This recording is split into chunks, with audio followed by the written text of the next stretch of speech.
मध्य प्रदेश की सड़क से लेकर सदन तक इन दिनों हंगामा और संग्राम मचा हुआ है। किसान सड़क पर प्रदर्शन कर रहे हैं, हंगामा कर रहे हैं, तो वहीं पर विपक्ष सदन के अंदर मोहन सरकार को जमकर आड़े हाथों ले रहा है। और इन सब के बीच में आज कृषि मंत्री को विधानसभा के सत्र के दूसरे दिन चक्कर आ जाते हैं। चक्कर ऐसे आए कि गिर गए, आनन फानन में उन्हें हॉस्पिटल ले जाना पड़ा। अरे भैया, ऐसी कौन सी मांग किसानों के द्वारा कर दी गई कि आपको चक्कर ही आ गए? चक्कर भी ऐसे कि आपको हॉस्पिटल ले जाना पड़ा। अब किसान मांग क्या रहे हैं? घर की कोई चीज, फ्रिज, कूलर थोड़ी मांग रहे हैं आपसे। किसानों की मांग है कि साहब मक्का, सोयाबीन और जो कपास जैसी फसल है, जो पूर्व घोषित आपने योजनाएं हैं, उसके अनुसार उसे सरकारी खरीदी हो जाए। दूसरी उनकी जो मांग है उसमें है कि भैया किसानों की जो ऋण मुक्ति की जो बात कही गई थी वो हो जाए। एमएसपी न्यूनतम समर्थन मूल्य का जो गारंटी है उसका कानून बने। दलहन, कपास और प्याज का निर्यात तुरंत यहां पर वो हो जाए।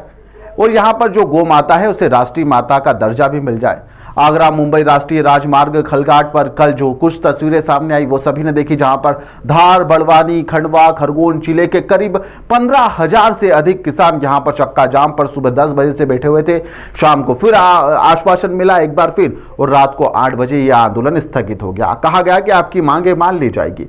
यह आश्वासन के बाद में विधानसभा के सत्र की जो दूसरे दिन की कार्रवाई थी उसके अंदर कृषि मंत्री ऐंदल सिंह कंसाना को चक्कर आ जाते हैं। कंसाना सदन की कार्रवाई के दौरान यहां पर बेहोश भी हो गए। इसी वजह से सदन की कार्रवाई को 10 मिनट के लिए स्थगित तक करना पड़ा। मुख्यमंत्री मोहन यादव सदन के अंदर प्रवेश कर रहे थे, तभी उन्होंने देखा कि कंसाना बेहोश है और वह तुरंत यहां पर कंसाना के पास में गए। फिर यहां पर स्पीकर और बाकी लोग भी उनके पास में चले गए। विश्वास सारंग और मंत्री तुलसी सिलावट इन्हें बाहर लेकर आए और फिर एम्बुलेंस आई, लेकिन उससे पहले उनकी हालत देखते हुए उन्हें निजी गाड़ी से अस्पताल के लिए रवाना भी कर दिया गया था, जहां पर उनकी हालत स्थिर बनी हुई है। मध्य प्रदेश विधानसभा का शीतकालीन सत्र का आज दूसरा दिन था। काफी हंगामेदार यह पूरा दिन रहा, जहां पर विधानसभा में किसानों के मुद्दे को लेकर कांग्रेस ने प्रदर्शन करा। चिड़िया चुग गई खेत की झांकी के साथ में यहां पर कांग्रेस के विधायक विधानसभा के अंदर पहुंचे थे। सरकार की कृषि नीतियों पर तीखा हमला इस दौरान किया गया। उन्होंने आरोप लगाया कि सरकार किसानों की दुर्दशा के बीच में मस्ती में है और यहां पर किसानों की समस्याओं पर कोई भी गंभीर कदम बिल्कुल नहीं उठाया जा रहा है। विधायकों का साफ तौर से कहना था कि यहां पर किसान कर्ज के बोझ तले है, लेकिन सरकार राहत देने में बिल्कुल नाकाम साबित रही है। उन्होंने चेतावनी दी कि अगर किसानों की समस्या का समाधान जल्द से जल्द नहीं किया गया तो एक तेज आंदोलन मध्य प्रदेश में भी किया जाएगा। मध्य प्रदेश विधानसभा के शीतकालीन सत्र के दूसरे दिन नेता प्रतिपक्ष उमंग संगार फिर अपने चित परिचित अंदाज में नजर आए और जहां कल पूतना के साथ में वहां पहुंचे थे, तो आज यहां पर किसानों की दुर्दशा और उनकी उपेक्षा और भाजपा सरकार की जो किसान विरोधी नीति है इसके खिलाफ उन्होंने जोरदार सांकेतिक विरोध प्रदर्शन भी किया। चिड़िया चुग गई खेत की झांकी के साथ में वहां पहुंचे और जोरदार हंगामा किया। पहले आप प्रदर्शन देख लीजिए, उसके बाद क्या कुछ उनका कहना था वह भी सुनिए। किसानों के सम्मान में कांग्रेस मैदान में माफ करो, माफ करो।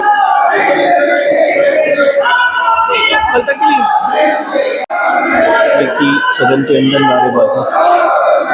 देखिए, आप जिस प्रकार से मंत्रियों की स्थिति है, जवाब नहीं दे पाते। और आपने देखा कृषि मंत्री ने कहा है कि वेट एंड वॉच, ये प्रदेश के किसानों को वेट एंड वॉच में रखना चाहते। प्रदेश के किसानों को एमएसपी मक्का नहीं खरीदना चाहते, प्रदेश के किसानों की सोयाबीन नहीं खरीदना चाहते, राहत राशि हर किसान को नहीं देना चाहते। और मंत्री जी कहते हैं वेट एंड वॉच। 28 के अंदर भी यही किसान वेट एंड वॉच कराएंगे इनको। मैं ये कहना चाहता हूँ, सरकार ने सिर्फ जुमलेबाजी आंकड़े गिनाना चाहती है। इनकी सरकार डबल इंजन की सरकार है। न केंद्र की सरकार जब बात करते हैं, मोदी बात करते हैं डबल इंजन है, तो क्यों नहीं डबल इंजन से केंद्र से पैसा ले पाते? क्या शिवराज जी पैसा नहीं ले पा रहे? क्यों मोहन यादव जी गंभीर चर्चा में आज सदन में नहीं थे? क्या किसानों की बात नहीं करना चाहते मोहन यादव जी? पूरी सरकार जिस प्रकार से आंकड़े गिना रही थी, ये कांग्रेस पार्टी ने पूरी तरह विरोध किया। और ये हमारी बात नहीं थी, हर किसान की बात हर व्यक्ति ने, हमारे कांग्रेस के विधायकों ने उठाई, लेकिन सरकार जवाब नहीं दे पा रहे। मुआवजे को लेकर भी आपने बोला, अंदर सुन रहे थे हम। राजस्व अब वर्मा जी, मैं समझता हूँ कि उनका रिटायरमेंट का समय आ गया है।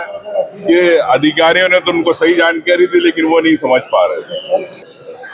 गुना शिवपुरी में बड़े स्तर पे बाढ़ भी आई थी, बहुत नुकसान किसानों को हुआ था। स्वयं माननीय मुख्यमंत्री जी का हेलीकॉप्टर गुना और शिवपुरी में लैंड भी हुआ था। सिंधिया जी, केंद्रीय मंत्री जी भी वहाँ उपस्थित थे। लेकिन अफसोस की बात यह है कि आज दिन तक शिवपुरी गुना के किसानों को 1 रुपए की राहत राशि नहीं मिली। ये बड़ा गंभीर मामला है। जहाँ तक बात हमारे फसलों की है, अधिकतर हमारे जिले में इस बार फसल मक्का की हुई है। 2025-26 में भाजपा सरकार ने मक्का का न्यूनतम समर्थन मूल्य 2400 रुपये घोषित किया है प्रति क्विंटल। हमारे बमोरी गुना के विधायक कांग्रेस के ऋषि अग्रवाल जी ने पत्र लिखा माननीय केंद्रीय मंत्री शिवराज सिंह चौहान जी को, जिसमें उन्होंने ये बात रखी कि वर्तमान में गुना जिले में मक्का की खरीदी 1200-1400 के आसपास हो रही है, जबकि समर्थन मूल्य 2400 रुपये है। 1 महीने बाद 17/11/2025 को केंद्र सरकार से उत्तर मिलता है, जहाँ जो मैंने हाईलाइटेड जो इसका अंग है, वहाँ स्वयं केंद्र सरकार कह रही है कि मक्का खरीदी इसलिए नहीं हो पाई समर्थन मूल्य पे क्योंकि इसके संबंध में खरीद का प्रस्ताव नहीं दिया गया राज्य सरकार के द्वारा। ये स्पष्ट इस बात को दर्शाता है कि अगर आज मध्य प्रदेश में मक्का खरीदी नहीं हो पा रही है समर्थन मूल्य पे, तो पूर्ण रूप से राज्य सरकार दोषी है, क्योंकि उन्होंने इसका प्रस्ताव ही नहीं दिया केंद्र सरकार को। ये स्वयं शिवराज सिंह चौहान जी का मंत्रालय दोष दे रहा है मुख्यमंत्री मोहन यादव जी को। किसानों की मेहनत, फसलें, उम्मीद और सब कुछ चौपट हो चुका है। नेता प्रतिपक्ष उमंग सिंगार का कहना है कि यहाँ पर प्रदेश का किसान कभी यहाँ पर खाद के लिए, कभी यहाँ पर खरीदी की उचित मूल्य के लिए, तो कभी मुआवजे के लिए दर दर भटक रहा है। उन्हें सुनने वाला कोई नहीं है। अन्नदाता आज यहाँ पर मजबूर होकर सड़क पर संघर्ष कर रहा है, बल्कि जो सत्ताधारी है केवल भावांतर का झुनझुना बजा रहे हैं और इससे होना जाना कुछ नहीं है। वहीं पर इस पूरे मामले को लेकर जब यह प्रदर्शन हुआ तो बीजेपी के प्रदेश अध्यक्ष हेमंत खंडेलवाल ने इस पर अपनी प्रतिक्रिया दी। वह सामने आए, उन्होंने कहा है कि किसानों के मामले में सरकार संवेदनशील है। सोयाबीन की बात पर, भावांतर की बात हो या फिर मॉडल रेट की बात हो, सरकार ने तुरंत इन पर सब पर एक्शन लिया है। खाद बीज की खास जगह पर अव्यवस्था हो सकती है, लेकिन इसके लिए यहां पर किसी भी प्रकार की कोई कमी नहीं है। हर जगह यहां पर किसानों के लिए सरकार कंधे से कंधा मिलाकर भी खड़ी हुई है और किसानों की हित की चिंता मोहन सरकार लगातार कर रही है। हेमंत खंडेलवाल क्या कुछ कह रहे हैं, सुनिए। किसानों के मामले में सरकार संवेदनशील है। सोयाबीन के मामले में भावांतर की बात हो या मॉडल रेट की बात हो, सरकार ने किसानों के हित में तुरंत निर्णय किए। खाद बीज की किसी एक आध जगह अव्यवस्था हो सकती है, लेकिन किसी तरह की कोई कमी नहीं है।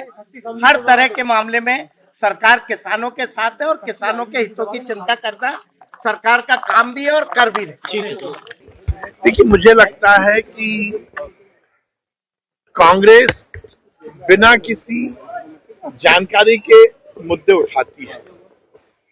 यदि किसी कर्मचारी को बीएलओ के रूप में लगाया है तो चुनाव आयोग के जो निर्देश होंगे उसका पालन सरकार करेगी। यदि शासकीय कर्मचारी को बीएलओ की ड्यूटी दी है तो वो माननीय चुनाव आयोग के दिशा निर्देश पर है, उनका जो दिशा निर्देश होगा उसका पालन सरकार करेगी। सर, कांग्रेस अध्यक्ष जीतू पटवारी ने तमाम मंत्रियों पर आरोप लगाया कि इस सरकार के सभी मंत्री भ्रष्टाचारी हैं और वो उन्होंने कहा है कि वो सबूत दें कि वो ईमानदार हैं और हम सबूत देंगे कि कैसे भ्रष्टाचारी हैं। मुझे लगता है कि अपनी अपनी बातों को मीडिया में छपवाने के लिए ऐसी बातें करना कांग्रेस की मजबूरी हो गई है। केवल जमा खर्च से काम नहीं चलता। कह देने से कोई मुद्दे स्पष्ट या एस्टेब्लिश नहीं होते। यदि उनके पास कुछ है तो बताएं। अब यह हेमंत खंडेलवाल जी को भी आपने सुन लिया और विपक्ष के नेता उमंग सिंगार जी को भी आपने सुना। अब इन दोनों के बीच के बयानों के बारे में आप लोग क्या समझते हैं? जमीनी हकीकत क्या है? किसान बेहतर तरीके से भी समझते हैं। इस खबर को लेकर आप लोगों की क्या प्रतिक्रिया है?